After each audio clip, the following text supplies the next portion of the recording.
नमस्कार, देख रहे होंगे झकास भारत और मैं रविकांत। अभी मोकामा के जदयू के प्रत्याशी राजीव लोचन नारायण सिंह जी बगल में बैठे हुए हैं। इनका घर शंकरबाड़ टोला में है और मोकामा विधानसभा में इस बार कड़ी टक्कर होने वाली है।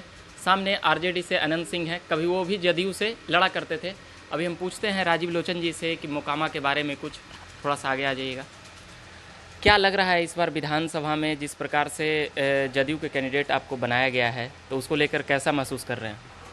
सहज, कोई दिक्कत नहीं। सहज रूप से सहजता में चुनाव लड़ रहे हैं, कोई तनाव नहीं, कोई टेंशन नहीं। क्या लग रहा है आपकी कहाँ तक जीत सुनिश्चित होगी?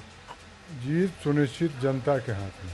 जी। लोकतंत्र में जनता मालिक है और जनता जिसे चाहे गद्दी से हटा सकती है, जिसे चाहे गद्दी पर बिठा दे।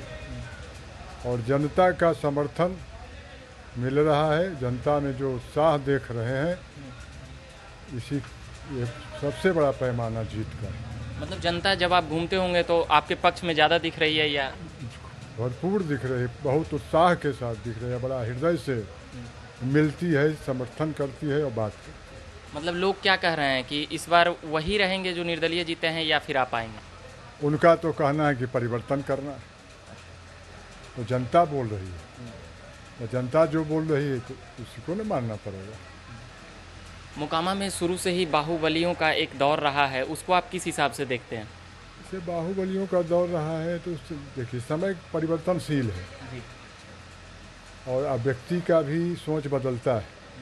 तो समय जब परिवर्तन से एक समय था जिस समय देश की आज़ादी के लिए लोग लड़ रहे थे, तो हर गांव में क्रांतिकारी पैदा हुए थे। तो सोच था कि देश को आज़ाद करना हो तो आज़ाद हुए। जनता का हम देख रहे हैं कि जनता चाहती है, मैं पूछता नहीं, मैं तो अपने लिए आशीर्वाद के रूप में मांगता हूँ कि मुझे आशीर्वाद दें, लेकिन जनता खुद कर रही है कि नहीं, इस बार परिवर्तन करना चाहिए। परिवर्तन इस बार जैसे मोकामा में कुछ फैक्ट्रियां थी जो बंद हो गई है, उसको लेकर भी जनता कुछ नाराज चल रही, तो उसको लेकर क्या कहें? बहुत सारी फैक्ट्रियाँ पहले भी थी, बहुत जगह थी, बहुत साल बनता है, बिगड़ता है, लेकिन केंद्र सरकार और राज्य सरकार दोनों की इच्छा शक्ति है, दृढ़ है कि विकास हो, चाहे मोकामा हो या बिहार हो, विकास होगा। और माननीय प्रधानमंत्री जी आए थे लोकसभा चुनाव के पहले, उसमें उन्होंने अपने भाषण में, संबोधन में कहा था कि मोकामा जो पहले मिनी कलकत्ता था, मैं उसी रूप में मोकामा को बनाऊंगा। और मुझे विश्वास है उनके बात पर, कह देने पर तुरंत तत्काल तो जादू की छड़ी नहीं है कि विकास हो जाएगा, प्रयत्नशील है और होगा विकास। आप अगर यहाँ से जीतकर विधायक बनेंगे तो ऐसा क्या क्या काम है कि पहले उसे करना चाहेंगे?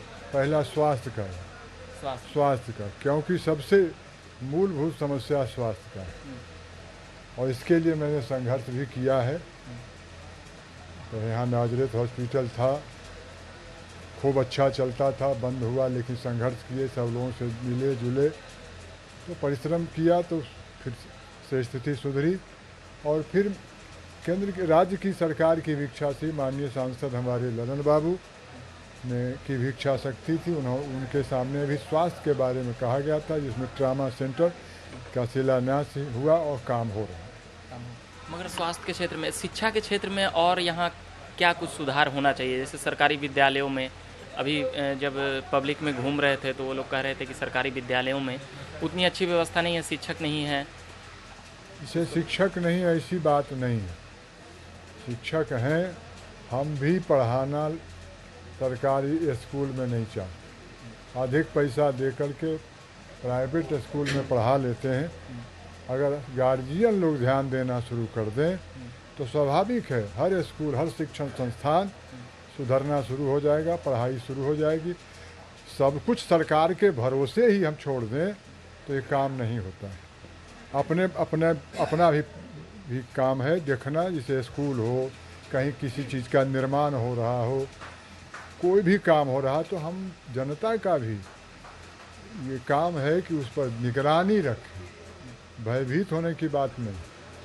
जदयू की ओर से कई लोग टिकट के दावेदार थे, आपको जब बनाया गया तो उस वक्त कैसा लगा? इसका अंदेशा था कि आपको यहाँ से चुनाव लड़ाया जाएगा? मुझे कोई अंदेशा नहीं था, मुझे कोई जानकारी नहीं थी।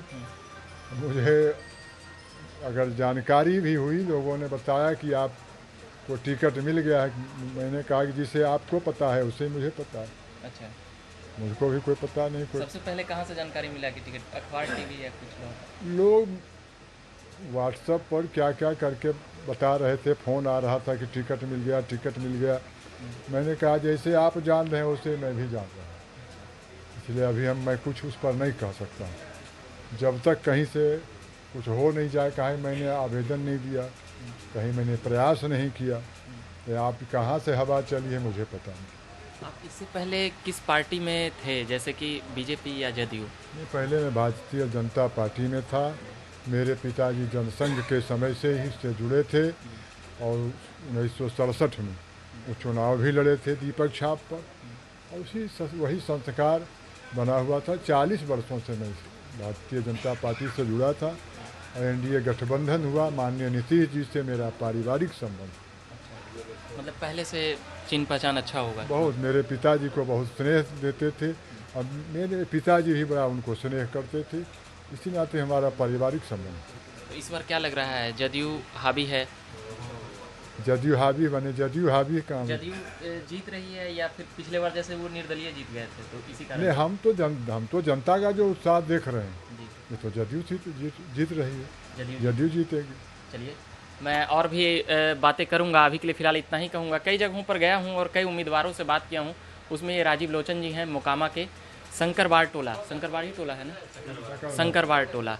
तो मोकामा में और भी क्या कुछ अच्छा करना चाहेंगे आप अपनी तरफ से? एक आखिरी बार बस करेंगे। मोकामा सब अच्छा ही है, सब अच्छा है। मोकामा में कोई गड़बड़ नहीं है और मोकामा धीरे धीरे सुधर रहा है और थोड़ा थोड़ा ध्यान देने की आवश्यकता है। अब कुछ जो कारखाना फैक्ट्रियां जो गई हैं, धीरे धीरे उसके लिए प्रयास करते हुए रहना है। स्वतः मोकामा अपने पूर्व की स्थिति में आ जाएगी, पूर्व की स्थिति में आ जाएगी। चलिए, ये हमने अभी सुना कि कैसे एक जनसंघी जो 1967 बता रहे हैं, आपके पिताजी जनसंघ से थे, उसके बाद इन्होंने खुद भी बताया कि भारतीय जनता पार्टी में थे, मगर इस बार जदयू के यहाँ उम्मीदवार हैं और मोकामा का नाम लगभग सुनेंगे तो लगभग 30 सालों से यहाँ पर बाहुबली विधायकों का दबदबा रहा है। इस बार राजीव लोचन जी उससे बिल्कुल अलग छवि रखते हैं और इन्हें खुद भी पता नहीं था कि हमें टिकट मिला है। जैसा कि इन्होंने बताया तो लगा कि एक ऐसे उम्मीदवार को टिकट मिला है जो इन सभी राजनीतिक समीकरणों से काफ़ी दूर थे, मगर अचानक से आ जाते हैं, तो उनका चर्चाएं सभी लोग देख रहे हैं। अभी के लिए फ़िलहाल इतना ही कहूँगा। धन्यवाद।